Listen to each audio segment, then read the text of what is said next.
Tenemos invitada en piso. Vamos a recordar que la semana pasada compartíamos con todos ustedes los resultados de un informe de UNICEF, según el cual en la Argentina 7 de cada 10 chicos sufren métodos violentos de disciplinamiento. Así que hoy nos acompaña la psicóloga infantil Laura Blecker para hablar acerca de la manera en que los métodos de disciplina violentos afectan a los niños. Buenos días, muchas gracias Laura por acompañarnos una vez más. Bueno, gracias a vos por invitarme.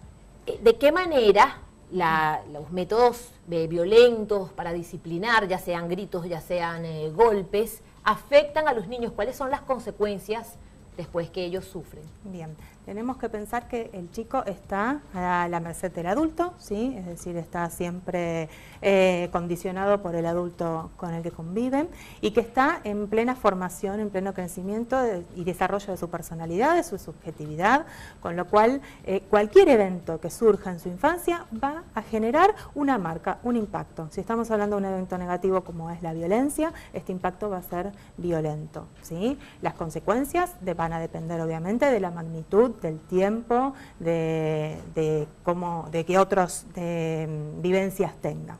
Bien.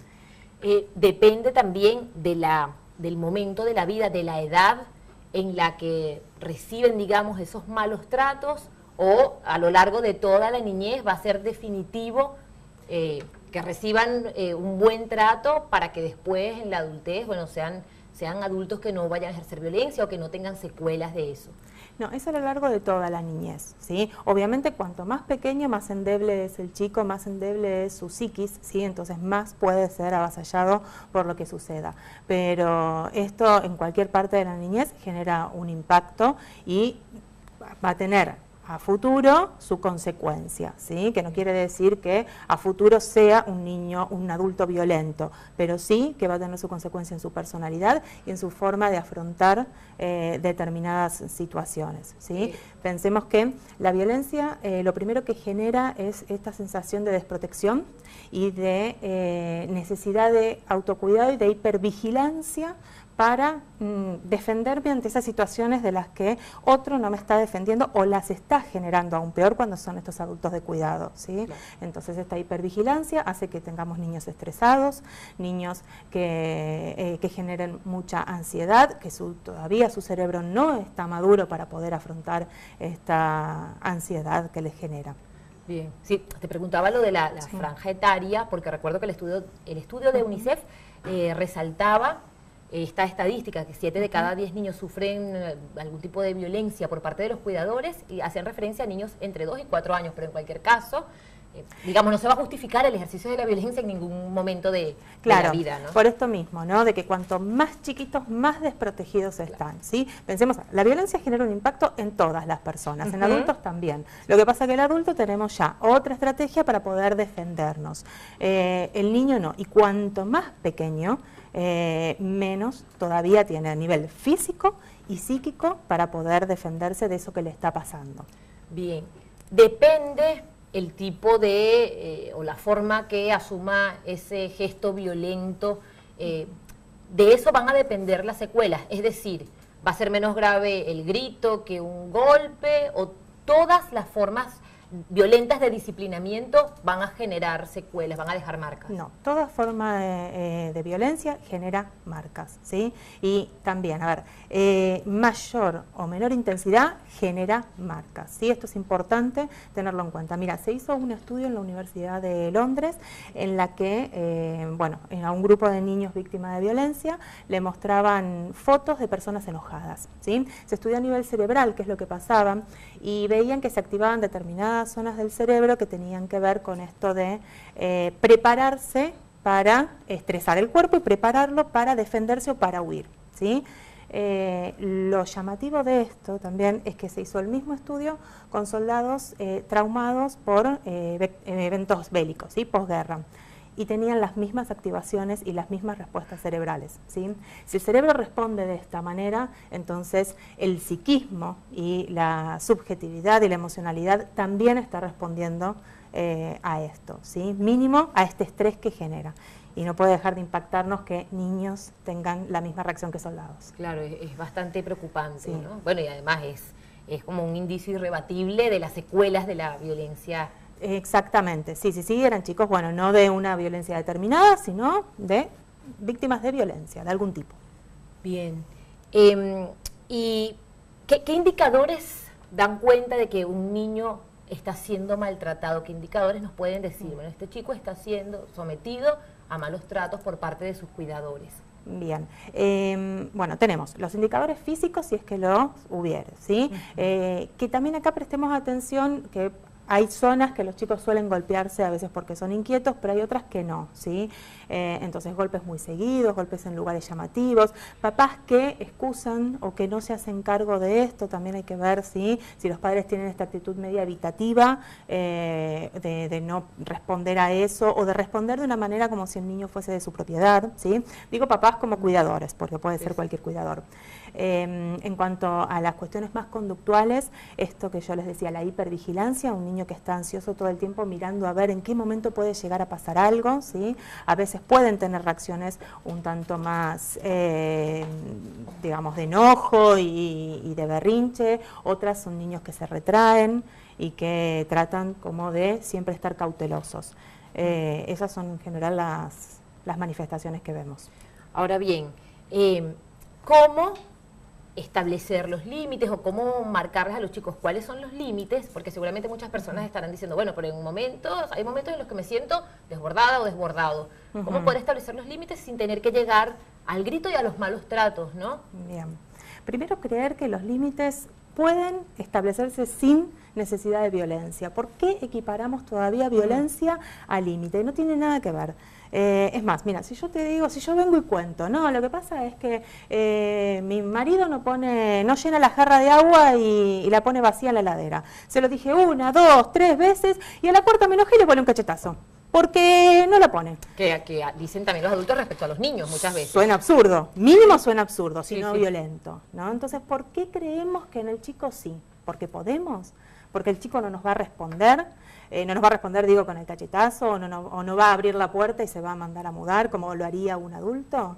Entonces creo que primero es eso, es creer que se puede, creer que no tiene nada que ver el cachetazo con el límite, ¿sí? Muchos que seguramente, bueno, en estos métodos de crianza habrán recibido algún cachetazo, un tirón de orejas, se acuerdan de esa situación y no se acuerdan por qué. No, si yo me acuerdo, una vez mi mamá tal cosa, mi papá tal cosa, pero no me acuerdo qué es lo que hice. Entonces, ¿dónde está el sentido de ese límite? Si no aprendí qué es lo que no tengo que hacer, aprendí que eso me avasalla, que eso me humilla, que eso me hace sentir mal, ¿sí? Y quizás, bueno, trate después no tener conductas que generen esa situación. Si me desbordo, porque es muy común esto, ¿no? Del adulto desbordado hoy en día, preguntarse por qué me estoy desbordando, qué me está pasando. Me desborda la situación con mi hijo, me desbordan otras situaciones si llego a casa estresada por el trabajo, por un problema con mi pareja, por un problema económico, pero preguntarse qué pasa que me desbordo y descargo a eso con el niño, que en general son cuestiones mínimas las que hacen. Claro. Sí, recordar la relación de asimetría también que existe, ¿no? Totalmente. Totalmente. ¿Qué recomendaciones puedes darles a los cuidadores que nos están viendo? Bueno, para ese momento en el que tienen que intervenir y tal vez sienten que no tienen las herramientas para hacerlo de una manera no violenta. Primero, si estoy desbordado, correrme. Es preferible tardar 5 o 10 minutos más en poner ese límite que hacerlo de esa manera, ¿sí? Pedir ayuda, que también nos cuesta muchísimo pedir ayuda y hacernos cargo y decir, yo soy la que no estoy pudiendo. Cargamos las tintas siempre sobre el niño, es que se porta mal, es que es imposible, es que es muy inquieto. Bueno, está bien, pero él no puede cambiar si vos no lo ayudas, entonces carguemos las tintas sobre el adulto. Firmeza no es violencia, ¿sí? Es más, equiparemos nuevamente en este sentido, ¿no? En las relaciones adultas a la relación cuando yo voy a tener con un niño. Yo en general no ando tirando del pelo, tirando de la oreja o sopapeando gente en la calle para establecer mis límites. Entonces, ¿por qué lo hago con mis hijos? Eso es una pregunta que tenemos que tener en la cabeza y si no lo pudimos hacer antes, si nos desbordamos, si lo hicimos, bueno, tengámoslo en cuenta para la próxima. Tratemos después, cuando nos calmemos, de pensar qué es lo que nos está pasando y por qué nos manejamos de esta manera. Es algo socialmente muy arraigado, es algo que viene de muchísimos años, que se está recién gestando este cambio, que la gente está empezando a hablar de métodos no violentos. Pensemos que hace años atrás ni siquiera se hablaba de esto. Lo que pasa es que todavía lo empezamos a decir, pero no sabemos muy bien cómo actuarlo. Entonces, cuando algo se nos va de las manos, volvemos a nuestros modelos anteriores, ¿no? Digamos, a estos modelos que hemos tenido en nuestra infancia y hacemos exactamente lo mismo, que es reproducir la violencia. Claro, hay que ir desnaturalizando esas prácticas, ¿no? Hay que ir desnaturalizándolas y encontrando prácticas nuevas, ¿sí? En esto de cómo me posiciono yo como figura de autoridad sin necesidad de gritarte, de pegarte, de humillarte. Ojo también con otras formas de violencia que no tienen que ver con el golpe o con el grito, que son como más impactantes porque las son más visibles, pero sí con determinadas frases que humillan.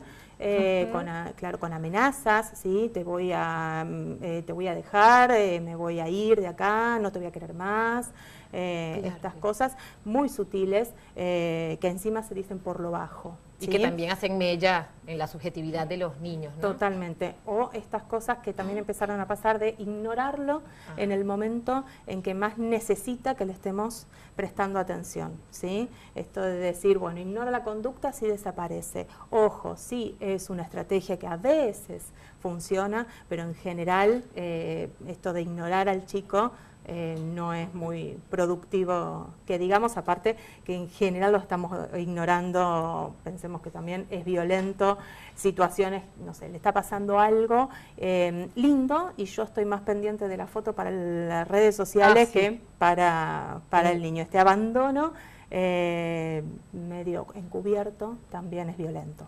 Bien, muy bien. Es muy interesante que lo digas porque muchas personas creerán que el hecho de el destrato o esto no constituye un acto violento, pero sí lo es. Sí, es incluso a veces mucho más violento que algo más visible. ¿Sí? Pensemos uno estar enojado, desbordado, gritando, pidiendo algo y que la otra persona se dé media vuelta y se vaya. Sí. Cuando uno lo pone en su propia persona, creo que nos damos cuenta de la magnitud.